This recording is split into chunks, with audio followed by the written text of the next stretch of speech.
Are you in the city, or are you kind of just out of it? Actually, pretty in it. I mean, it's not a big, huge. I'm not in the middle of downtown where the high rises are, but I'm just east of downtown. Good stuff. How big's Austin actually? It's about 1 million. I can't remember where it is now. It's growing like crazy and has been for several years now. Is there not supposed to be? Is like a lot of Californians and stuff kind of migrating there? Exactly. Yeah, 150 people a day or something moving here, or they were before the pandemic. I don't know what it's like now. That's crazy. Yeah, it was crazy. Yeah, so they couldn't build apartments and houses fast enough because there were just so many people moving. I mean, there were some people moving out, but nowhere near 150 a day. Why so many? Out of interest. It got on all these lists of best places to live in the country, and people figured out even before the pandemic that they didn't have to pay California mortgages and rents to do their jobs. And so companies moved here, individuals moved here and worked remotely. It was a really cool and affordable town, and now it's a somewhat less cool and much more expensive town. I still like it, but it's going through, I'd say, growing pains. Yeah, it'll just take a kind of moment to readjust to the new way of things, I suppose. Exactly. You're in Glasgow? I'm back in Aberdeenshire at the moment, actually. I'm usually Glasgow, but we're back in another lockdown at the moment. So I kind of migrated back to my folks for a little bit. Got it. So you're on the East Coast? Yeah, northeast, right up in the kind of corner. Cool. We were up just west of you last year, not for work or anything, just for fun. Drinking scotch and seeing pretty mountains and stuff. Whereabout were you? When all over. So right in the middle of that park to the west of you. What was the name of the town? The kind of Cairngorms. Yeah, exactly. And so a bunch of towns there, and then we went up to Isle of Skye and all that. Beautiful. It's a beautiful drive, like if you go around the full coast. Yeah, it's stunning. I've been to Scotland a couple of times now, and what's the closest distillery to you? I should have drank a bottle of that. Closest, there's one at Old Meldrum, which is quite close to me, just a small one. There's quite a few dotted about up here, though. You've kind of got Dufton, which is Glenfiddich, and Aberlour is not too far away either. There's a really nice modern distillery up at Aberlour, actually. Like they've built this massive kind of open, like glass top building. It's beautiful. Like into the side of the hill. It's pretty incredible. Oh, wow. That's amazing. Fun. And what's the small one near you? Old Meldrum. Old Meldrum. I don't know. I don't know that one. I don't think we get that one over here. I'm not sure what brand of whiskey it is. That's just the name of the town. Yeah, Scotland's quite good for a holiday because you can kind of, if you're coming over from America, you can kind of do the full country in like a week and a half, couple of weeks. Oh, Glengarioch. I have a bottle of that. So tonight I'll drink I'll drink that and think of you in Old Melbourne. Meldrum. Are you a big Scotch drinker? Are you a fan? I am a fan. So I've been slowly trying to drink something from every distillery in Scotland, and I'm about 80% of the way through. That's pretty good going. How many distilleries in Scotland? A couple hundred or something? It's not as many as you would think. It changes, of course, but it's like 130, 140, something like that. And I'm somewhere around 100 that I've done. I guess it's the kind of same as everything. The independent ones are kind of finding it harder to survive. Yeah. As the big brands closing. Exactly. Are you in your studio at the moment? I am. Is that a separate building in Austin, or is that kind of attached to the side of your house? It's attached. It was built purposely as a studio, but it was built attached. I like not having to leave the house in order to go to work. I just wander down the hall and then I'm in the studio. I guess you kind of get that good middle ground where you actually have a different place that you have to go, but you don't have to travel very far to get to it. Yeah, it's the best of both worlds where it feels separate. It's like I'm definitely going to the place where I work and create, but it's not the home part of it. So it's a little bit of both. Is the whole kind of building wooden inside? I'm just having a look now. It looks like you've got like wooden panels and stuff. Yeah, that ceiling is old picket fences. Whoa. And yeah, that they did in that herringbone pattern. The floors are wood and the bookshelves are wood. So a ton of wood and 16 foot or so ceilings. So the sound is pretty good in here. Yeah, get a nice kind of acousticy thing going. Yeah. I can see you're quite a big reader too, right? Yes, I do like to read, and this has been a good year for reading. Not much else to do. No, yeah, I mean, all the things that I like to do the most are really easy to do at home. Make music and read books and walk around in nature, and you can do all those things without being near anybody. Will you go through phases when it comes to reading? Do you kind of read about a certain subject, or is it just pretty free-flowing? It's a bit of both. I'm definitely a deep dive. If I get interested in the subject, I order a whole mess of books, and I've got a stack of books, and or if I get into an author, I'll get a whole bunch of their books and do that. But I've almost always got quite a few books going at the same time. It can be nice to dip between two. Like if you have a non-fiction and a fiction one going, gives you a bit of a balance. Yeah, exactly. One gives a break from the other, and you come back with a clear head. It's like making music. You switch projects and then come back, and then you have a fresh perspective. Do you find you read more fiction or non-fiction? Pretty equal, I'd say. I mean, I read a bunch of poetry, and I read some like plays or scripts as well, and then a lot of nonfiction, and then novels. I'd say I read short stories, maybe the least of the basic categories, because the starting I find to be the hardest thing, and short stories ask you to start over and over again. I guess if you get a short book of short stories, it can be okay. Yeah, no, I enjoy short stories, and I like Alice Munro or James Baldwin. There are some great short story writers that George Saunders that hard to resist. Yeah, I read a great small kind of collection of short stories recently, or they were kind of revolved around the same character. It was called Jesus' Son. I can't remember who wrote it though. Oh, that's my favorite short story book ever. Is it actually? That's Dennis. Oh yeah, Dennis Johnson. He actually taught here in Austin for a little while. But yeah, that like Alice Munro's big work. What is it called? The stories are connected. So you're. It's not like starting over each time, even though they could stand alone. You're getting deeper into this world and in this interconnected way. So it's both it's a novelistic short story collection. It's intriguing too when you have a slightly unreliable narrator. Kind of gives it a little bit of spice. Yes, exactly. And you were in Glasgow, and which reminded me of Kelman, who I met years ago. James Kelman. I'm unfamiliar. He's a Glasgow-based. What's his big book? When was he kind of in prominence? I would say 20 years ago he was the biggest deal, and one of them, How Late It Was, How Late, was his big novel hit in '94. But it's all it's in dialect to a degree, and like an amazing all of his books are fantastic. So we had my partner, she and her company adapted one of his novels into a play. And so we had a week of hanging out with him and all his Glasgow friends and drinking a lot and hearing Scottish stories. Nice. Is he kind of similar to Irvine Welsh, that kind of Scottish colloquial type thing? Yeah. I'd say Irvine Welsh is more raw, and Kelman is, it's plenty visceral as well. I mean, at least with Train Spot, it's not as like Bad Boy as Train Spotting, I would say. Yeah, a little bit more balance between the light and dark. Yeah, exactly. Was that the first time you met him when you came over here? He actually came over here. So that's the first time I went to Scotland. It was for I was doing live accompaniment to a theater piece, and so it was like a live radio serial, sci-fi radio serial that we did in Edinburgh. So yeah, I went around, being a tourist all day and performing at night, and then drinking as many scotches as I could after that. Living the dream. Yeah, it was great. I mean, what an amazing trip. How did Kelman compare to what you expected of him based upon his writing?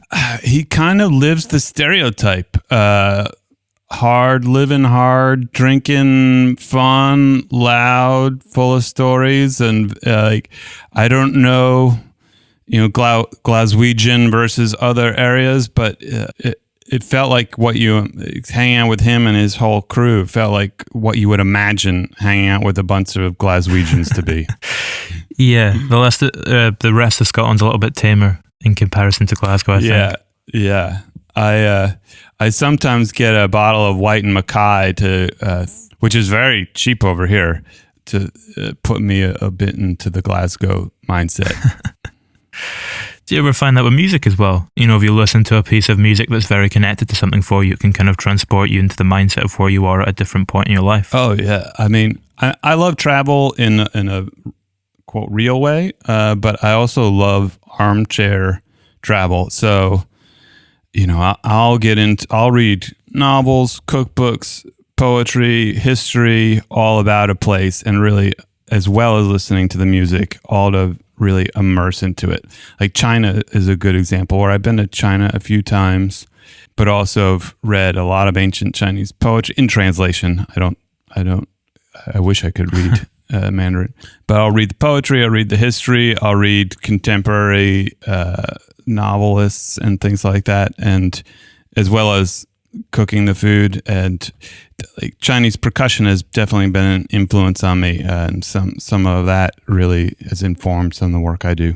In terms of what you were saying there about, you know, armchair traveling and really immersing yourself in the world of something, was that kind of a similar process when it came to the opera that's coming out virtually, I think, on Friday, or it came out once before, the Pancho Villa from a Distance? Yeah. So that is a world I've been immersing myself in since I was about 8 or 9, really. So that has a whole long history behind it. I guess I was about 9, and we went on a trip to Mexico City with my family, and it was the first time I was out of the country. It was the first time I was in a place where English wasn't the primary language. Just the first time I felt so clearly other. And I had an amazing trip, and so it made this huge impression on me. And the paintings the muralists in particular made a big impression on me. The food, the orange juice, kind of everything about it. And then in my adult life, then I moved to Texas, which of course used to be part of Mexico and has not only a large Mexican-American population, but a huge portion of Mexican culture woven in. And now every year go to Mexico at least once or twice. So I've built up this, you know, personal relationship to Mexico. And then I'd always wanted to work with Mexican and Mexican-American artists on a project that sort of dove into that. And we had this commission out in West Texas, and we were driving around West Texas looking for an operatic figure, and figured out that Pancho Villa used to live in El Paso, which is right across the river from Juarez, so right on the U.S. And Mexico border. And that became the subject for the opera, and another excuse to dive further into Mexican history. As soon as you found out about him, did ideas immediately begin to spark? Yeah, exactly. Immediately started creating ideas and making music. And I really like to do works in progress and try out ideas at shows and things like that. So just, you know, rough charts and then improvise on them and see what's working with an audience. And so we spent a couple of years really doing that. And then spending more time in West Texas and in Chihuahua, Mexico, as well as in Mexico City, working with the Lagartillas, our librettist collaborators. And so really fully immersed in that. And of course, read a whole bunch of books about Pancho Villa and all that. I also studied Latin American history in college, so it really all wove together. And the opera's bilingual as well, right? It's both in Spanish and in English. Exactly. It's not a straight narrative or a straight biography. It's like a collage of scenes from his life and from the Mexican Revolution, both on the Mexican side and on the El Paso side. And so it's mostly in Spanish, but with a bunch of interludes that are in English. Do you find the two languages have quite a different musicality to each other? Yes. There are more natural rhymes and just an easier flow in Spanish than in English. English is such a mashup that it can be a very awkward language to work with musically. Yeah, it's funny then that a lot of the world's music, you know, you'll go to a lot of these countries that speak Spanish in Europe and stuff, or speak German, and all the music is kind of still in English. Or not all the music, but a large portion of it. when it's kind of so poor at rhyming in that way. Yeah, it's, these trends. I mean, it used to be that like all opera was in Italian, and then, Mozart and Beethoven start rebelling a bit, and the sort of lingua franca. And at the moment, it seems like English is the international language, and that might be here to stay for a good while because these things are slow to change. But it's strange that such an unmusical language has become the dominant musical language. There was a guy, who was it that hit Billboard #1 last year, though? It was a Spanish, or I think it was a guy rapping in Spanish. Oh, is it J Balvin? No, I can't. No, I can't remember. Yeah. I feel like as we kind of move past genre, though, in terms of the way kind of the culture, digests music, it could start to move away from that a little bit, and we could start to see the languages open up. I think that's. I mean, having those Spanish hits cross over into what here at least is mainstream pop is an exciting moment where you see just more cultural diversity being embraced in this very real way. It's one thing to talk about it or do it in like these environments where it's easy to sort of curate the inclusivity, but pop music is such a just straight up commercial enterprise as far as at least the business end of it, that it's happening naturally, that it's getting more diverse is an exciting development. And as a result of it being such a commercial thing, if they see something like that being successful, they'll start to kind of chase it a little bit and look for something in a similar vein that could also take off, which could then spur that on. Yeah, exactly. I see no reason why this wouldn't keep heading in that direction. Yeah, that is the invigorating thing about mainstream music, is that when one thing kind of catches a light, it sparks a wave that kind of takes off. Yeah, exactly. When those things are inspiring musically, it can be exciting to see. Variations on a theme is just a classic way to do things, and in its own weird way, pop music does that, where a certain kind of beat comes on, like the reggaeton beat, which is so simple, and yet there had been 20 years or more of hits and variations revolving around that basic beat. It's always in there, and it's the core of it, but the music keeps going down different branch points. Is that the same in a score? Like if you kind of find the theme for a character and then you can kind of put it in different contexts and settings and play around with it a little bit? Yeah, exactly. I mean, the leitmotif you associate with Wagner, but I really think of Beethoven being the one, for me at least, that this most had the most command of motivic variation. The Beethoven's Fifth, since everybody knows, is the easiest one to think of, where he takes those four notes, and those four notes become this basis for this gigantic epic thing, and he keeps flipping them upside down and connecting them and transposing them and doing everything he can with those four notes. And so it doesn't feel like you're hearing a little thing, but it is all based on this tiny, tiny little idea. That's why I enjoy hearing what people would do with these pop music ideas or what jazz ideas or whatever it might be, where they take something small and simple and clear. And like with Beethoven's Fifth, all you hear at the beginning are those four notes. There's nothing else going on. So it's very clear, teaching the audience, here is your theme. Here is your tiny little motif. And everybody learns it. And then he does a variation on it immediately by pitching it down. And then he's off and running.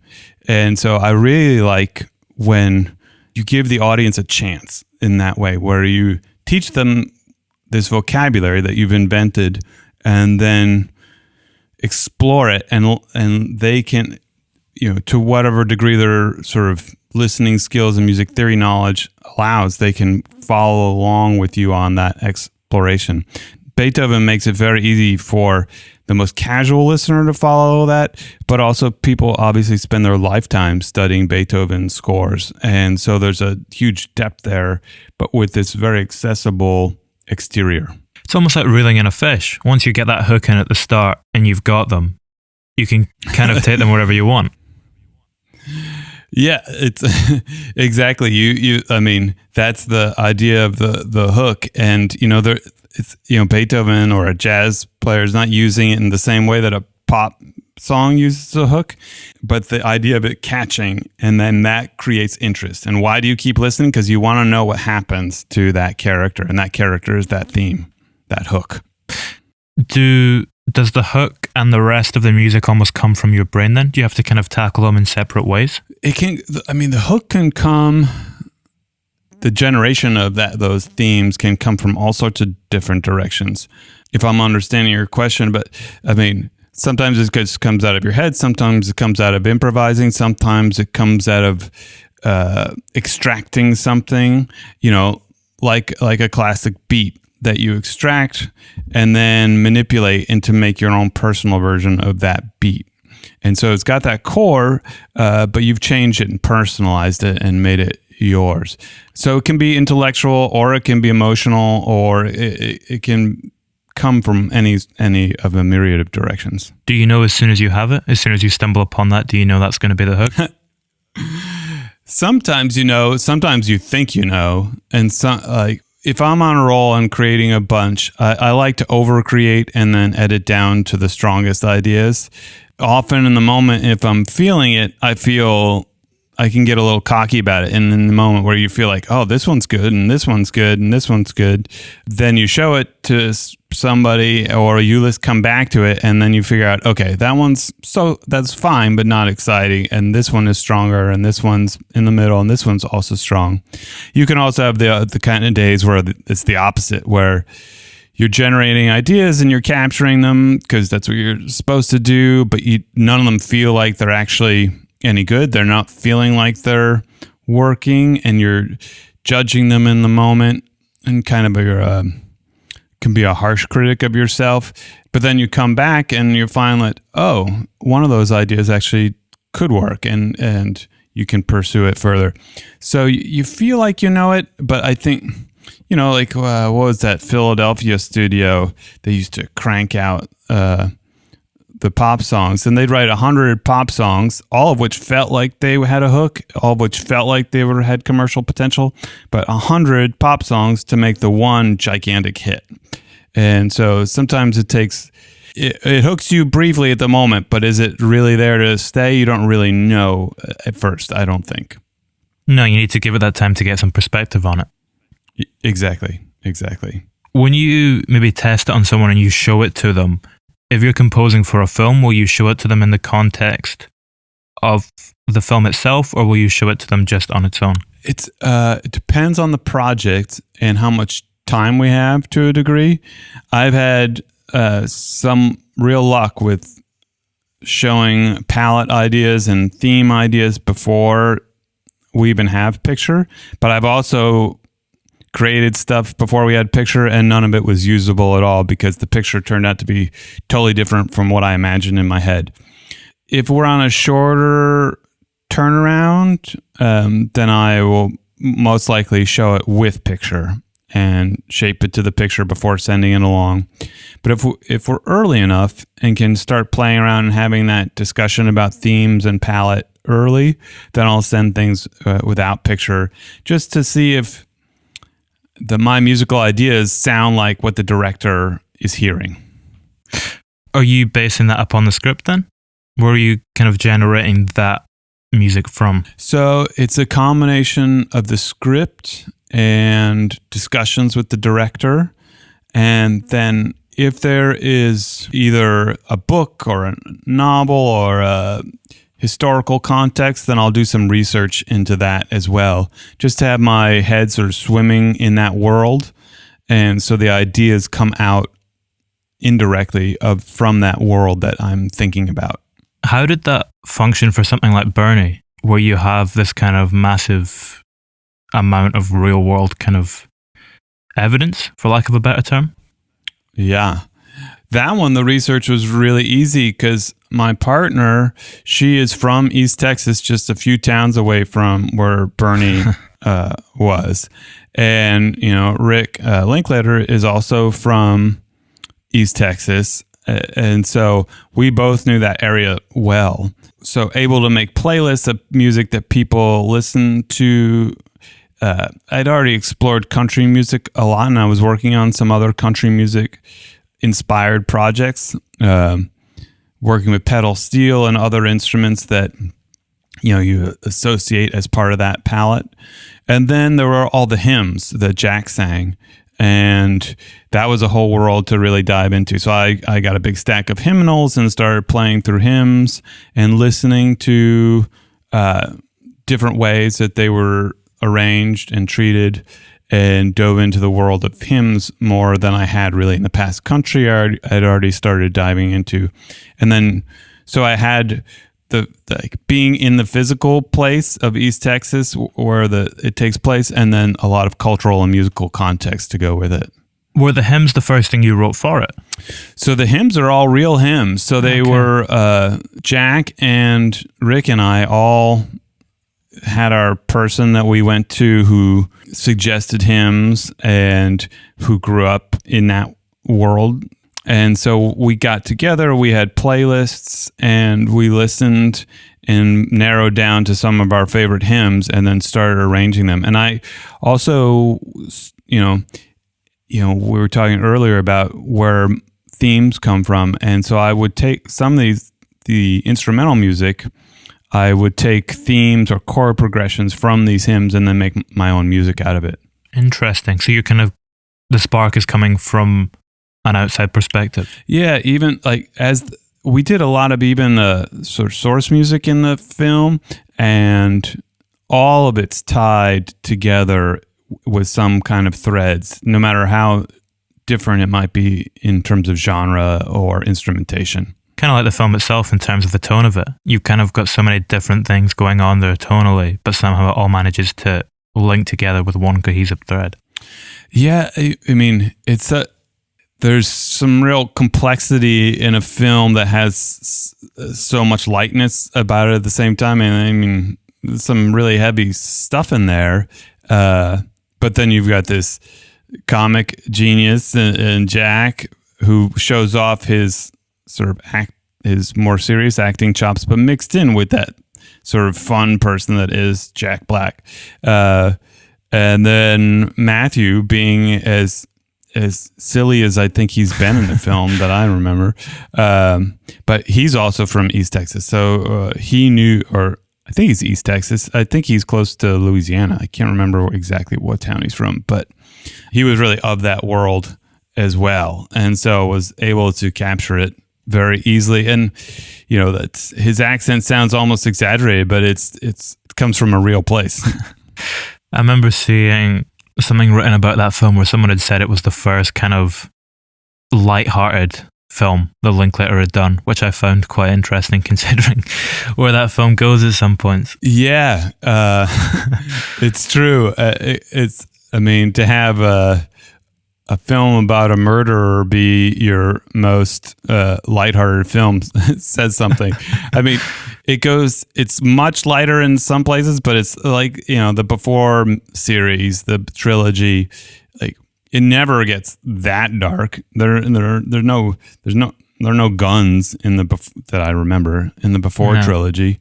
So it just ranges from one extreme to another in a way that very few than any of his other films do, as far as I remember. The Before one's an interesting one score-wise, because often when you're trying to come up with the theme, it's kind of encompassing one character completely. If you're trying to come up with a theme for them, whereas the theme in that film, you're almost trying to encompass two characters and their entire relationship together in a piece of music.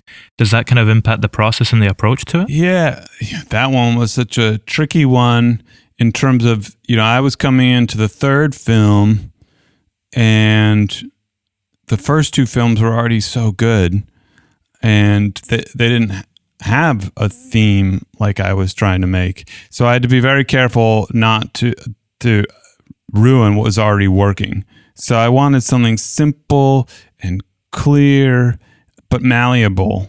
And so I actually came up with 5 different themes and then showed them to Rick and Sandra, his longtime editor and a great collaborator. And they picked one of the 5 themes, and then I based all the music off of that theme. It's very delicate, the way it's kind of used in that film, the theme. Yeah, they have such serious arguments and get to some interesting deep places. And I didn't think the music needed to tell the audience that, oh, we're serious now, or oh, they're really not getting along. It was like there was a clarity to that in the writing and in the acting, and there was no need for the music would have made it less serious if it tried to be reflecting on that heaviness that they get to. And so I never wanted to make melodrama out of what was a very effective drama already. So I tried to steer clear of going too far in that direction. I didn't want to turn it into a comedy either, so I tried to just went with the thing that ties them all together is that this romance, and so stuck a little closer to that. Yeah. I mean, it's interesting because often in films you don't want the score, or always in films really, you don't want the score to try and tell the audience how to feel. There's nothing worse than when it's a sad scene and a sad piece of music starts playing. So is the way around that for you almost just to draw from something else, like you're saying there, and not try and draw from the emotion of the scene, but something deeper in the film? Yeah, trying to give a frame, either a support structure or a frame or a little bit of both. Yeah, it's only in overtly melodramatic things where that sort of one-to-one relationship totally works, whether it's, something like Star Wars or something like that, where like you don't juxtapose something against an action scene in a Star Wars film. It wouldn't work. Whereas in The Sopranos, in an action sequence, you can juxtapose, especially pop music. Depends on where you are on the vague, but still real entertainment to art, literary to pulp scale, and finding out where this wants to sit. Finding that what is the core thing. You're not telling the audience this is romantic. They already know that, and that's fine. And so you're just sort of experiencing it together with them and providing little markers to give sort of chapter shape to the film. Well, you were saying there, about the category that Star Wars kind of falls into where you can't juxtapose and the music is more used just to elevate and emphasize it. Is that, with silent films, would they kind of fall into that category as well in terms of something that the music kind of has to drive in a different way to something like the before films? Yeah, I mean, silent films are very hard to do any juxtaposition because you're the entire audio. Different genres can work, so you don't have to be stuck in period. When I first started doing silent films, I would throw up all sorts of different music against like Battleship Potemkin, Eisenstein. I'd put up The Clash and see how that looked against it. I'd put up Chopin, anything you can imagine, and see what it did to the picture, because music and picture will form a relationship no matter how far apart they are. The Sopranos example, I think it's Happy Together by the Turtles, the very opening scene of the first episode where he's beating that guy up and they're playing this extremely light piece of retro pop music. There may be a silent film out there where that kind of approach would work. When you are such a huge part of the world, a much bigger part of the world than you are in a contemporary film or any sound film, it changes things quite a bit, and your role becomes part of the main storytelling as opposed to a framing or supporting device. You are right there at the center. I guess what you're saying there about The Sopranos as well, with Happy Together, that's kind of indicative of what is going on in his mind, maybe, in his kind of mental state in that scene, and kind of articulating how calm he is despite the horrific violence unfolding. Yeah, I mean, that's the fun thing about juxtaposing. It really invites you to make your own interpretation and empowers the audience to explore what this might mean and make connections exactly like that. Whereas if it's a sad scene and you play sad music, you're not asking the audience to do anything. You're not inviting them to do anything. Which is fine in certain very entertainment pulp straightforward contexts. It's one of the critical differences between when you're trying to entertain and when you're trying to create art. Not that those are entirely separate things; they're deeply interwoven. But traditionally, art asks more of the audience, and so when you give people that option of saying, "What does this mean?" and then that is empowering, and that brings it closer to what we think of as art. Yeah, you don't want your music to become almost like an exposition in the kind of same role that it plays in a film. Right, exactly. Whereas in a silent film, like you were saying, like it can be part of the exposition because you're clarifying a story that we're only otherwise experiencing through one sense as opposed to multiple senses. Something that does, I suppose, blur the line between what we would classify as art and entertainment, though, to a certain degree, would be I was very much taking a lot of pleasure and enjoyment in watching a video of you destroying a piano whilst playing it. Yeah, that's a performance that I've done a couple of times. You can only do that so many times. It gives people very different emotions. Some people find it offensive and upsetting and tragic and angering, and others find it exhilarating and liberating and exciting. And I'm careful to only destroy pianos that are on their way to the piano graveyard anyway. I mean, there are many, many pianos in the world, and a lot of them are beyond real repair. It's kind of like a New Orleans funeral for a piano, isn't it? Yeah, exactly. It's like New Orleans or a Viking funeral where like you burn that ship and send it off in a last blaze, and or like you say, New Orleans, where you're it's dying, but you find cause for celebration and remembering all. I mean, those pianos were old and they had played so many notes and had been in so many contexts. The Red Violin film really captures that. Like, these instruments have history and stories, and this is the end of their story. And rather than just quietly sending it off as loudly as possible, and the Who are the sort of precedent to that, and people found the Who upsetting, but also plenty of people also found it exhilarating, and piano players never really got to do that, and so I gave it my best try. I don't know which version you saw, but the Blaine brothers, who I did the Out of Her Mind, this BBC Two series this past season, they're the ones that edited that. Chris edited that video.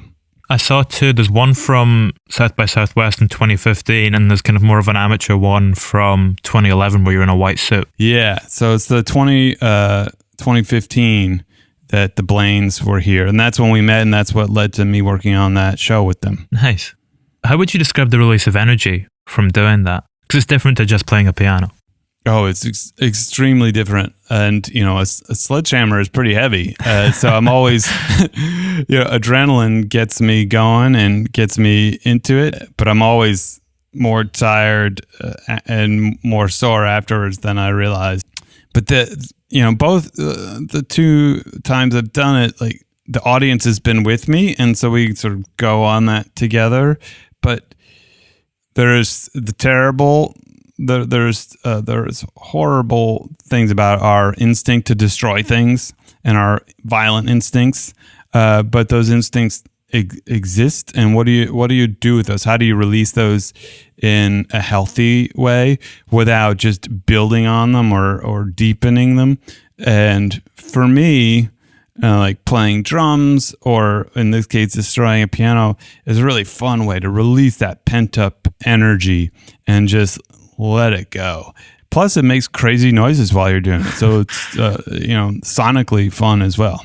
Yeah, it turns quite a negative emotion into a really positive experience. I mean, everyone who's there then gets to take a piece of the piano home too, and kind of has that memory attached to it now. Yeah, on the 2011 one, there was a kid there who was really young, 3 or 4, and he went home with a piece of piano, and now he's in high school or something, and he was in a class I taught recently, or a young composer program we've been doing. So it's that he's got a literal piece of a performance that I did, and now we have this relationship when he's much older.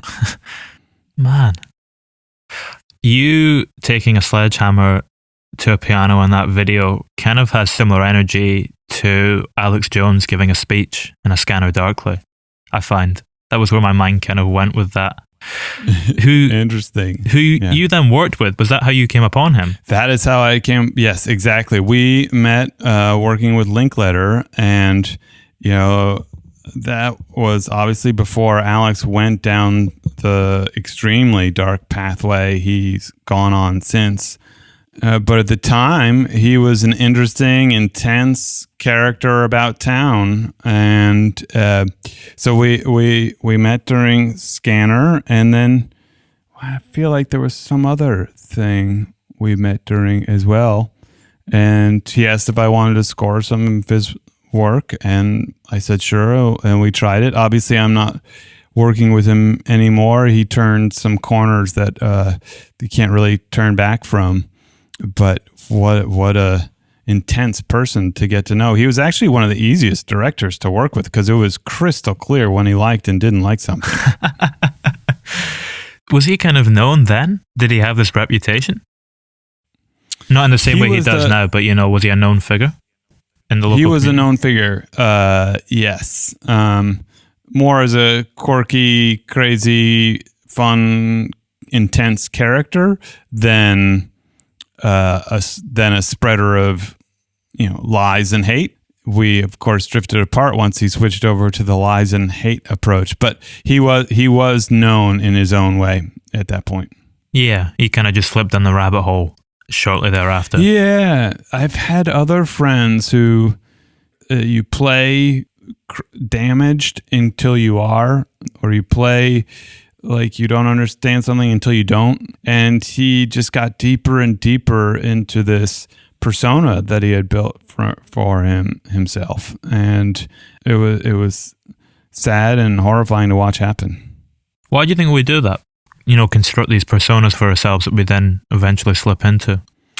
Oof, that is a deep question, and I would only be guessing. But it seems to me that we seek meaning, we seek structure, we seek acknowledgement and reward. And once people appreciate something about you, it's easy to keep doing more of it. And also, you set a precedent, and you can set up a trap for yourself. For example, I do a lot of shows in Austin, and because I like to experiment with my work in public as it's developing. And it's very easy to burn out an audience. So you have to be careful and make the shows different, give people a reason to come back. And so it's not the same material over and over again. There are exceptions to that. If like a country band that plays two-stepping music, you want to go and you want to know two-step to that music. So you want the music to have you want to know what you're going to. Whereas when people come to see me, they don't necessarily know what they're coming to see. In trying to address how do I stay relevant in town where I'm living for years and years and years and doing more and more shows, I started making the shows bigger. And because that was a way to make it, you got to see this one. This is the biggest thing I've ever done. And then it would get bigger. And then there were 40 musicians. And eventually you run out of resources to make that happen. You run out of rehearsal time to make it quality. And it sort of becomes, it doesn't have a positive endpoint. So I had to regroup, rethink, and how can I make the shows unique and special and inviting without getting caught in that trap? But sometimes I think people like Alex get caught in their own trap that they set for themselves. What conclusions did you come to once you had that realization? How did you figure out a way to make the show special and unique without just making them bigger and bigger and bigger? I think by attaching them to things that I was passionate about, extra musical things, non-musical things. The Pancha show is a good example. It doesn't have 40 people. It has, on stage 8 people, but only 2 of them are singers. But it's a very deep dive into this culturally rich, historically rich character and story and place and culture. So it gives it a very distinct quality, separate from my other work. And so rather than it being more people, it's more deep in terms of its associations, and people can explore that with me and with the whole team.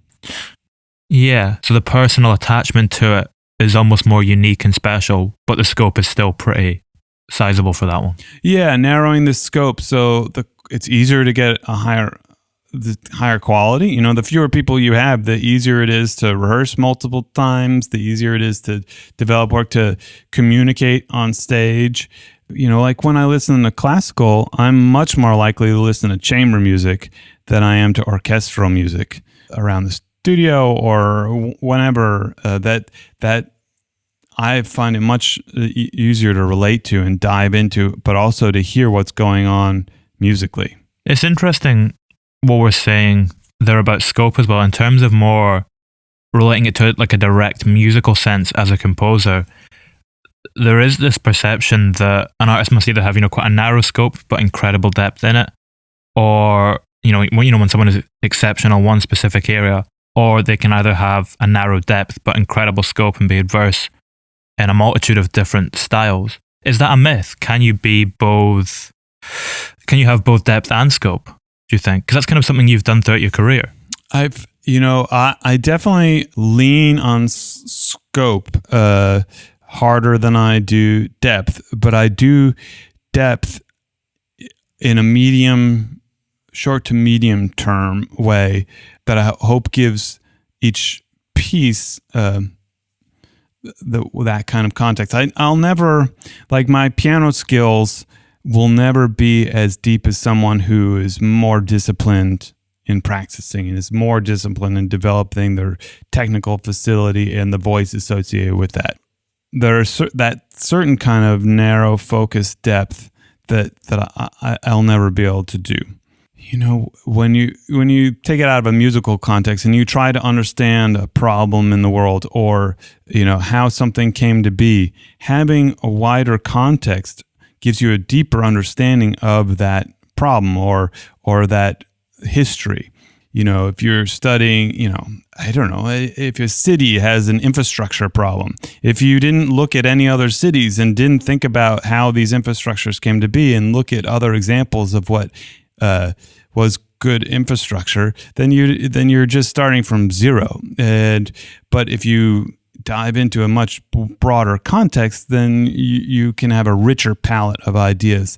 And that's what I'm hoping for with the wide scope, the sort of dilettante quality of knowing a little bit about a lot of things can help actually give that a very different kind of depth from the sort of technical, narrowly focused depth. I find there's strength in both, and I don't think it's dichotomous. I think, you know, there's a range, and people find their place along that line, and I really enjoy the deep dives for a little while, and then move on to another project, and then do another deep dive.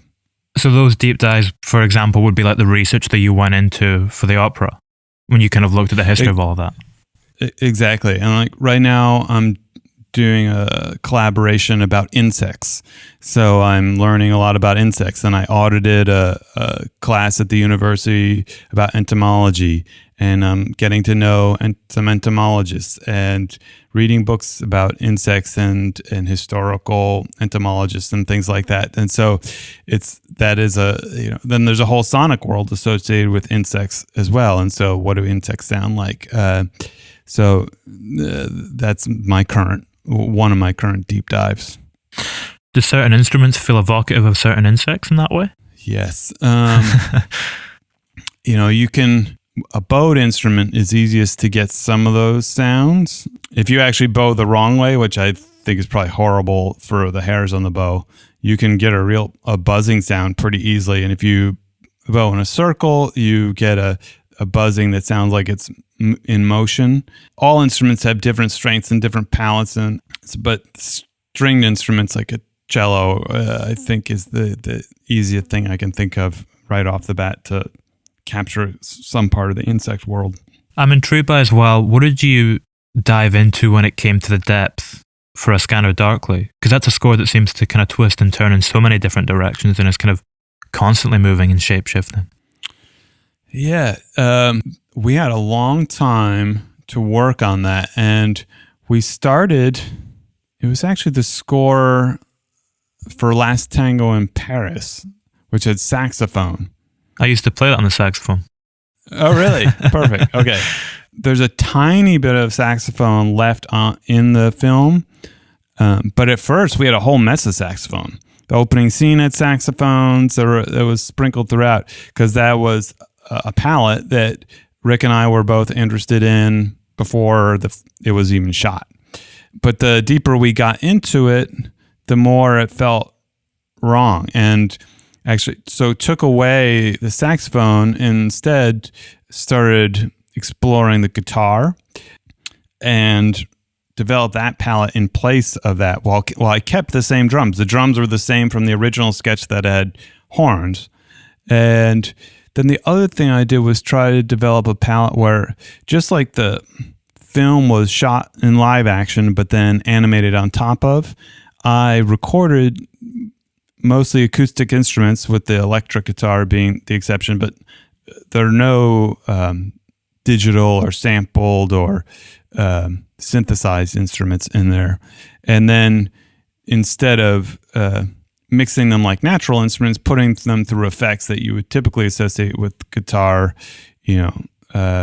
and layering them and trying to transform them into something that was not quite natural, was the musical version of rotoscope. And that's not on every cue or anything like that, but that was part of the idea. That's fascinating. Have you done anything like that before, where you kind of take something from the film and parallel it completely in the music in that way? Like a style or a technique? That's probably the most overt example of it. And it was really satisfying to do in that way. It was hard. It took a long time, but it was very satisfying. Much again like rotoscoping. But yeah, exactly.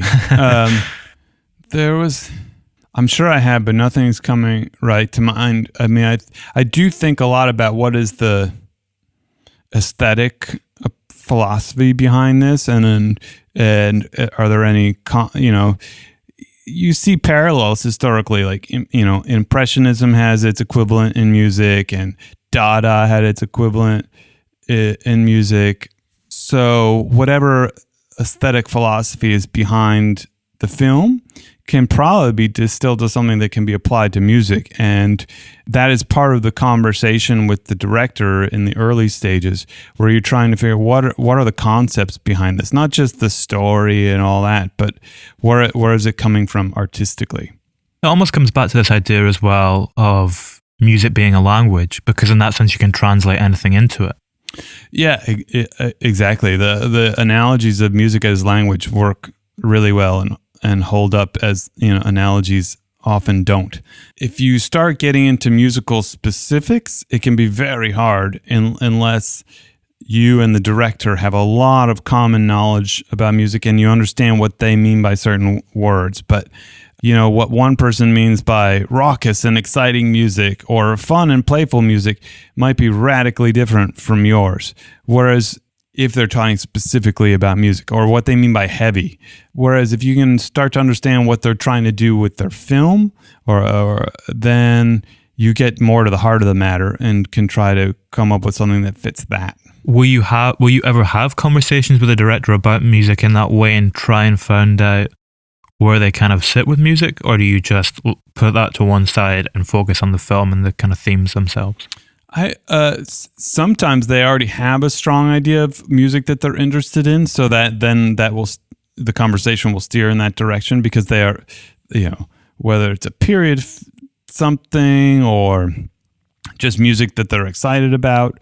And so I think it's project to project. I try not to set any hard rules about my process when meeting a director or early in whatever thing we're trying to make. Even the same, like Rick, on one film he may have a clear idea of what he wants, and another film he may not really know.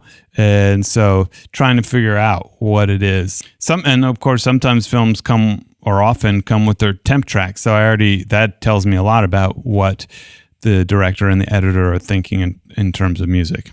If every collaboration is completely different and fresh in that way, can the scores that you craft or the projects you're working on ever be a stepping stone kind of stylistically, or at least in your mind from one to the next, or is each project a completely, fresh slate? Hopefully it's in a way both. We certainly learn from project to project, and your vocabulary builds and your skill set builds, and the arsenal of tools that you know and understand and have access to builds. With every project, whether it's film or theater or dance or albums or commissions, like you're broadening what you have to offer and what you can bring to a project, or at least that's the hope. Then the what's exciting about collaborating is that because each one is new, there is that freshness about it. So you bring your sort of lifelong body of work and skills building and vocabulary to this brand new thing. So it might open up a new door or a new path that I wouldn't have thought to go down on my own. Has what excites you about collaborating and composing evolved as you've, gotten further on in your career? Yeah, I think it's almost constantly evolving.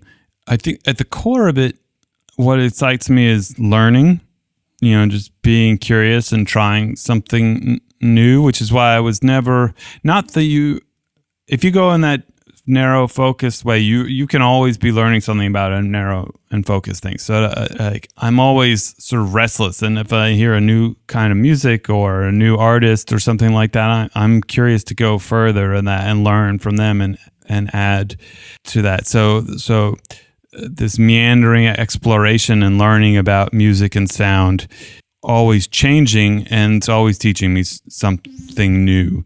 The core of it is not changing in that I'm always exploring, but what I'm exploring and what that means to the music theory behind what I'm doing, or the techniques or the instruments behind what I'm doing, that's shifting and evolving all the time.